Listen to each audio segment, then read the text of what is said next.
It's your boy King Lou. Yo, 8 years ago, I had a Camaro. I got that fixed by my boy Christian that dipped AutoWorks. Ended up copping a GTR. It was pearl white. It was cool, but I missed that flat black, bruh. So, man, look what they did to that. You know what I mean? Straight dipped. Looking bomb all the way through. They murdered everything out. It was crazy. And then after that, I ended up getting a Porsche Panamera. It was cool, but it wasn't like modern, you know what I mean? So look what they did, bro. It's crazy. I seen this man go from working in the front of his house, sometimes in the garage, to the shed, to ending up opening up a big old warehouse, bro. A warehouse full of cars that he works on, changes them up, all for the better. Mad props to this man right here. I had to take the time to get his story out because this right here is something that y'all definitely got to tune into, bruh. Check it out.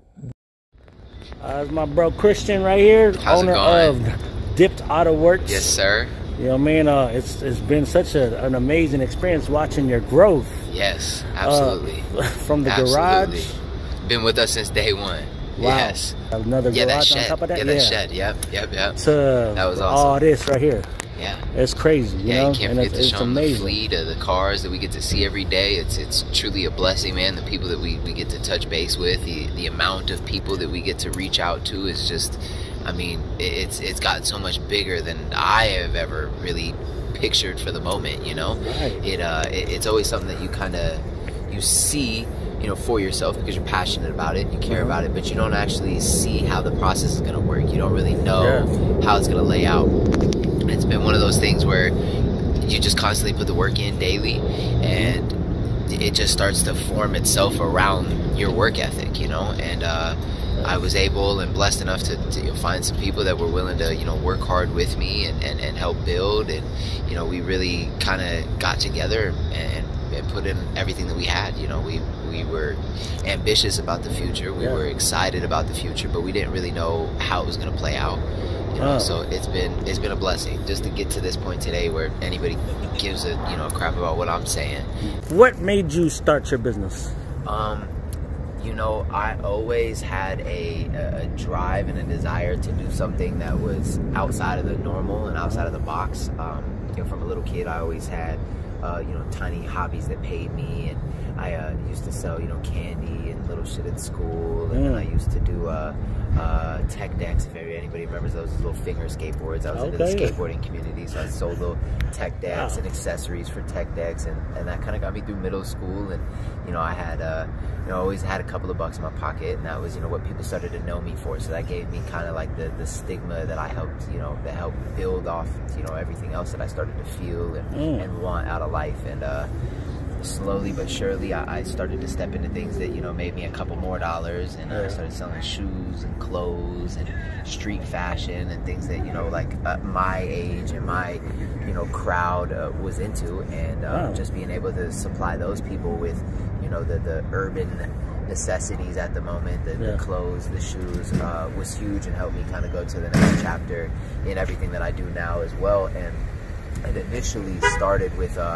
just being excited about having something that I could be the connection for somebody for. It was, I always wanted to be somebody's plug. I always wanted to be somebody's go-to guy. And that's what kind of built up all that feeling and that emotion. Shortly after that, I was selling iPhone accessories and iPhone.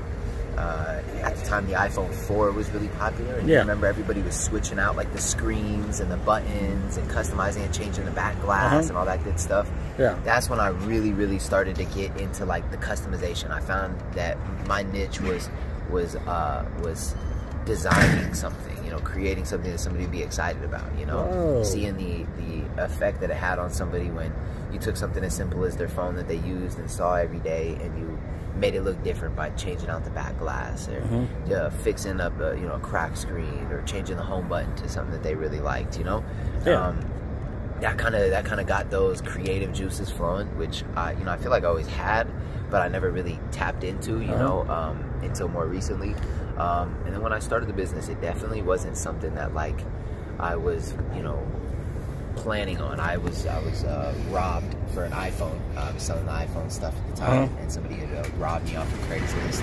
What? I decided that was like it. I was like, yeah, it's not that serious for me. I'm not, you know, I don't want to be involved in that kind of stuff. I don't want the risk involved with that. And I kind of chopped up the whole iPhone and iPhone accessory stuff. It just became too, you know, hostile of an environment, and that's kind of what led me into what I do now.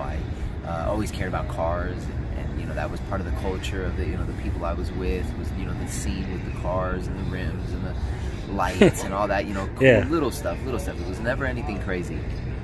And kind of teamed up with a couple of friends and started just doing random little things like smoked out lights and black wheels, and just the little stuff. Plastic, it was getting really popular, getting a lot of traction at the moment, and you know, that was just awesome because it was just perfect timing. It was just like one of those situations where I was in the know, meaning like I knew that this stuff was popular, and I knew people were starting to, you know, get involved with the whole changing the color of the car, this spray on removable stuff. You know, I just happened to be in the know at the moment. And I started doing it for a couple of friends, and when I realized there was, you know, somewhat of a demand for it, I put in an ad on Craigslist, and just something really basic.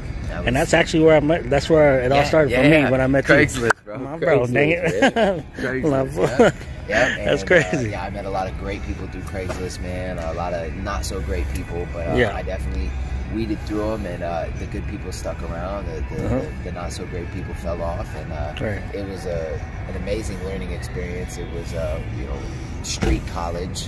You know, getting to introduce myself and meet people, and give my outreach and my input, and you know, do work for people that honestly were allowing me to practice on them, is how I see it. You know, and a lot of these people were willing to be test dummies for us, and that's what helped us, you know, be innovative and do the next, you know, best thing, or you know, do something that was a little bit outside of the box. We had people that were always willing to let us, you know, kind of mess around with their stuff, which was awesome. You know, it was a blessing that I you know, could have only, you know, thanked the man upstairs for it, just to allow it all to facilitate and happen the way that it did.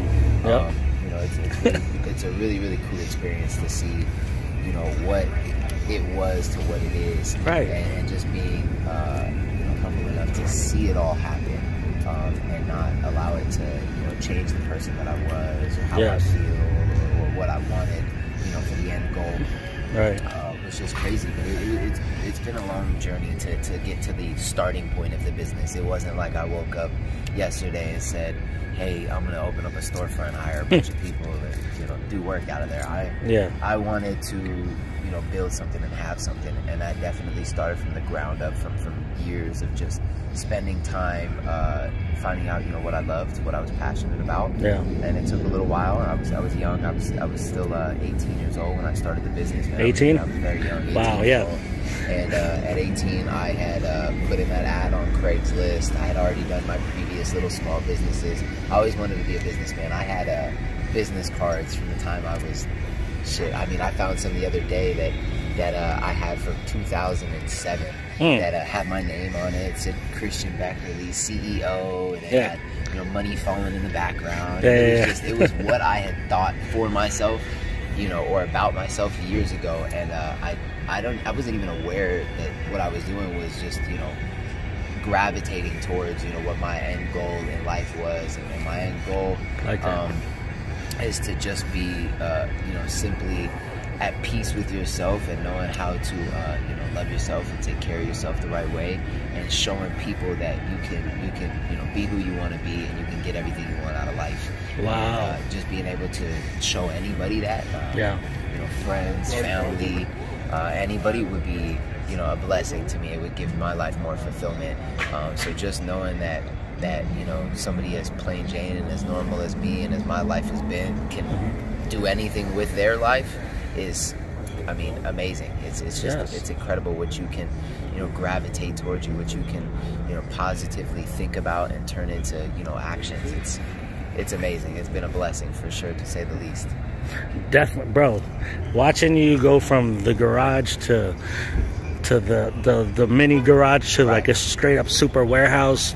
You know what I mean? From doing the Camaro wheels to the GTR. You remember?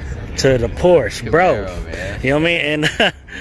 And bro, just putting that work in. You know, truly, I had to get this whole interview out because, bro, this is gonna be truly inspiring for the kids. Yeah. What motivates you every single day? I would say my biggest #1 motivating factor when I wake up is the drive to be better. I just want to be better than I was yesterday. I want to feel better. I want to think better. I want to be better for the people around me. I want to, be able to get my outreach out more. I just wake up and I know that if I don't get up and go and do it, nobody else is going to do it. Damn. I want to be the action in my life, and I know that if I don't get up and take action, nobody's going to take it for me. Yeah, so sick with it, yeah. So sick with it, yeah. So sick with it, yeah. So sick with it, so sick with it, yeah. So sick with it, yeah. So sick with it. I be the real CEO that be making that O's and $1 billion flows. Surrounded by the pros, keeping it low but being so bold. Living in mansions, feeling so handsome. Lost 55 cause I ransom. Buying hot cars at the random. Show you guys where we are at now, and it just goes to show you that you can come from anything and take it anywhere. So check out the new warehouse. This is where we get all the work done at every single day. Office space where we got all of our color options. We try and keep it pretty subtle up front. We don't want it to be over the top. We want it to have somewhat of a living room vibe. You know what I mean? I spend a lot of my time here, so try and keep it as cool down as possible. Don't get too crazy. In the back is where we get things really going. And in so this is where we're at, man. This is the magic happiness spot. This is where we get it all done at. This is what some hard work looks like. There's a bunch of people that are hard at work. This is the outcome of hard work. This is the product of hard work. And here's some of our gems that we're working on today. We got the Ferrari F430. We got the extended wheelbase Range Rover. Gladiator truck. This is the coolest shit, man. Right here. 663 AMG. This is one of my personal favorites. I like this. Boom. Now all these cars out here, all of it. It's all you, right? All of it. Yeah. That Maserati. I'll be seeing my bro marketing, showing progress all the time. I love it. You know what I mean? So when you do what you love, man, the moral of the story is you never work a day in your life, man. You get to provide something for somebody, you get to contribute to the world, and you get to feel good about what you do every single day, man. And this is what it's all about.